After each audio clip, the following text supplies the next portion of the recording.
Terima kasih, terima kasih. Kamu orang yang keberapa yang puji aku ya? Jenglot, berarti Anda habis ini harus mempersiapkan diri. Ngapain tuh? Karena dia sudah. Wah, ibunya mana ibunya ya? Ada. Mama. Mana? Coba panggil dong, Mama. Gitu dong. Jenglot, panggil emaknya dong. Call me Jenglot, call me. Call me Jenglot. Ingat istri. Ya lo, Bu, mau punya mantu kayak gitu, Bu? Mau, artis loh, Bu. Mulu, Bu. Keringin rambut ya kerjaannya. Oke. Dia bisa dikurusin loh rambutnya, coba, Bang. Lihat, coba lurusin. Nggak bisa, Pak, dia lagi sujud ini. Perkenalkan, nama saya Afitari Randi. Saya di film ini berkenal sebagai Jenglot. Karakter saya sebagai Jenglot, tapi Jenglotnya bukan hantu ya. Oh, tuh, first time saya pertama kali. First time pertama kali saya. Pas banget udah begitu dengan karakter Jenglot itu pas dengan karakter saya ya, yang orangnya petakilan, ceria, sotoy, so tau gitu. Kesulitan katanya sama Fadi. Oh enggak kok, enggak ada. Alhamdulillah enggak ada. Syuting apa? Syutingnya berapa hari?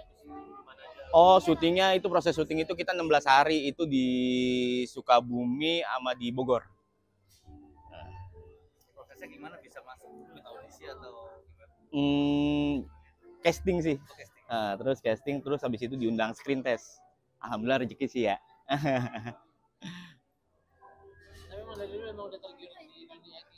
Iya, betul. Casting sering, sinetron juga udah pernah main kok. Nah. Untuk peran ini emang keseharian iya betul, emang pas banget. Jadi nggak terlalu ada beban juga sih ya buat karakter Jenglot ya. Pas banget sih. Betul ya. Mungkin karena saya sendiri, saya harus banyak mikir karena kalau komedi itu kan kita ada penembak, ada tatakan nih Bang, biasanya ya. Kalau di sini kan saya lempar, saya tatak sendiri. Gimana caranya biar lucu gitu. Jadi tektokan juga sama Fadi atau gitu? Saya bikin sendiri, punchline sendiri. Kalau sama yang lain kesulitan mungkin ada yang mungkin sama Fadi sama. Oh enggak kok, enggak. Case-nya enak-enak.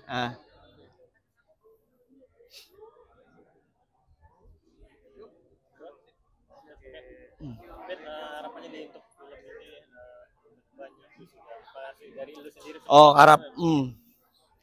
Harapan saya sih di film ini menjadi inspirasi ya buat orang-orang ya, apalagi muda-mudi kan. Ini kan film-filmnya buat film-film anak-anak Gen Z, milenial ya. Ya nggak muluk-muluk sih, gitu aja sih.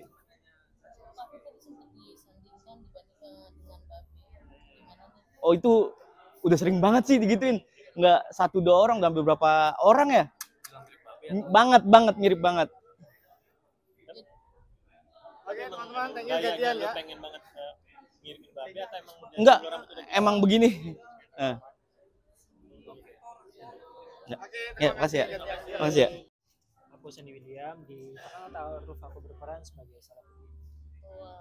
Dan Zoya ini karakternya dia tuh anak mahasiswa yang sebenarnya bukan pendiam, cuman mungkin dia tuh lebih keep her life private, terus dia anaknya yang lurus-lurus aja, nggak pernah neko-neko, dan dia tuh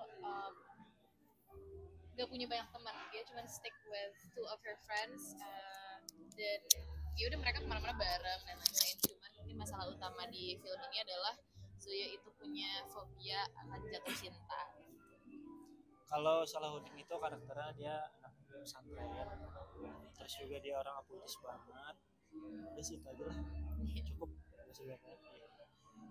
Kakak termasuk generasi zaman sekarang yang masih percaya soal taat generasi kalian soal itu?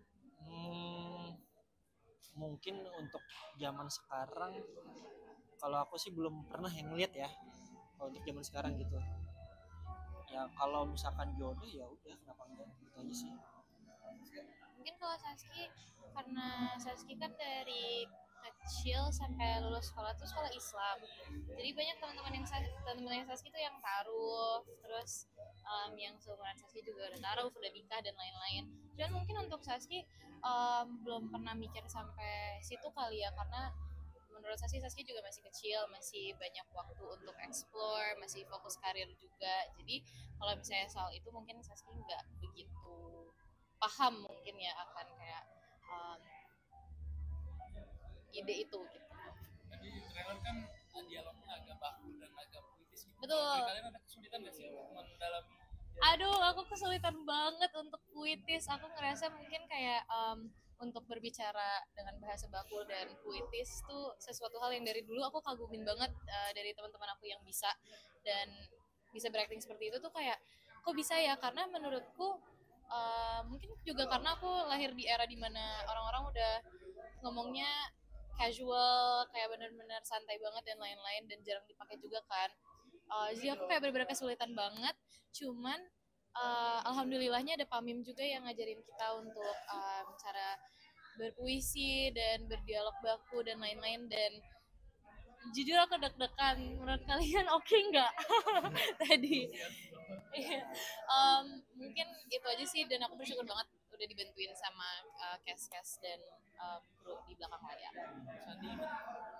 Karena karakter Salahuddin tuh puitis banget orangnya, ada beberapa scene yang harus baku, terus juga harus menghafal panjang banget. Ini nanti kalian lihat aja lah 13 November.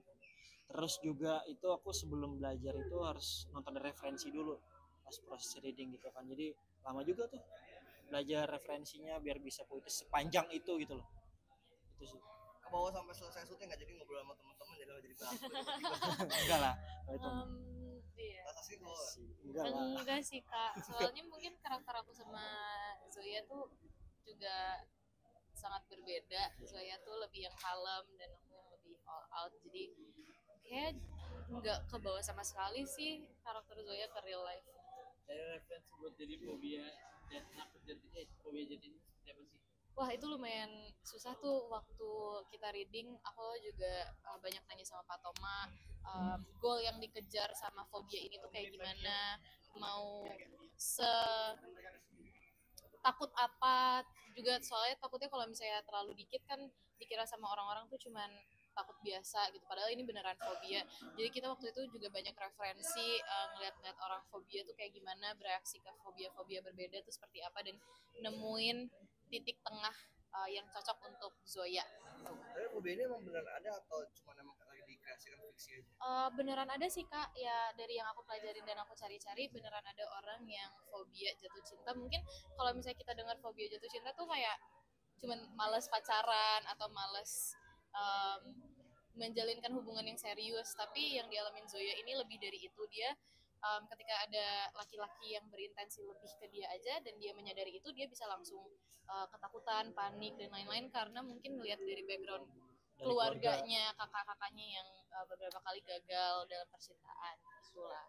Oh mungkin ada trauma yang dialami oleh Zoya kan, mungkin di background Lebih ke trauma ngelihat background keluarganya sih kak. Iya, karena balik lagi yang aku bilang tadi, Zoya ini kan anaknya lurus-lurus aja gitu, nggak neko-neko, dan mungkin pas di era mahasiswanya ini baru banyak laki-laki yang berdatangan, ngajak kenalan dan lain-lain, makanya dia baru kayak oh ini ya rasanya, dan dia benar-benar ketakutan karena